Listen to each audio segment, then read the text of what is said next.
It was a big, big world, but we thought we were big. Virat Kohli ഒരുപാട് നിക്നെയിമിലാണ് അറിയപ്പെടുന്നത്.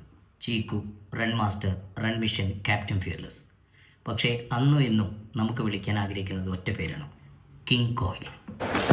It was a big ക്രിക്കറ്റിന്റെ കാര്യത്തിൽ അന്നും ഇന്നും വിരാട് കോഹ്ലി ഒരു എക്സംപ്ലറി സ്റ്റുഡൻ്റ് ആണ്.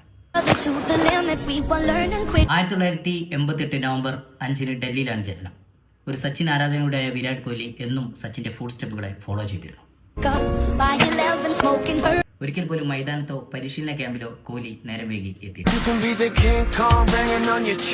എപ്പോഴും ആധിപത്യത്തോടു കൂടി കളിക്കാനായിരുന്നു വിരാട് കോഹ്ലിക്ക് ഇഷ്ടം.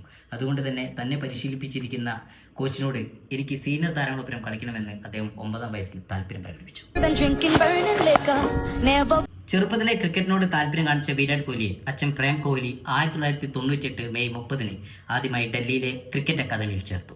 210 ഇന്നിംഗ്സിലായി 46.85 ശരാശരി 9230 റൺസാണ് വിരാട് കോഹ്ലി ടെസ്റ്റിൽ ഇതുവരെ നേടിയത്. അതിൽ 30 സെഞ്ചുറിയും 7 ഡബിൾ സെഞ്ചുറിയും 31 അർദ്ധ സെഞ്ചുറിയും ഉണ്ട്. കോഹ്ലിയെ കുറിച്ച് ഞാൻ കൂടുതൽ വിശദീകരിക്കേണ്ട ആവശ്യമില്ല. എൻ്റെ സംശയം ഇത്രമാത്രമാണ്. 770 റൺസ് ഉണ്ടെങ്കിൽ 10,000 എന്ന അതുല്യ നേട്ടം കൈവരിക്കാൻ പറ്റുന്ന കോഹ്ലി എന്തുകൊണ്ടാണ് ഉടനെ തന്നെ വിരമിക്കാനുള്ള കാരണം? BCCIയുമായിട്ടുള്ള പ്രശ്നമാണോ അതോ കോച്ച് ഗംഭീരമായിട്ടുള്ള ആഭ്യന്തര കലഹമാണോ? നിങ്ങളുടെ അഭിപ്രായം കമന്റ് ബോക്സിൽ രേഖപ്പെടുത്തുക. എന്ത് തന്നെയാണെങ്കിൽ പോലും നേട്ടങ്ങൾ കൈവരിക്കാൻ കഴിവുള്ള കോഹ്ലിയെ പോലെ ഒരാൾ ഇത്ര പെട്ടെന്ന് വിരമിക്കാൻ പാടില്ലായിരുന്നു.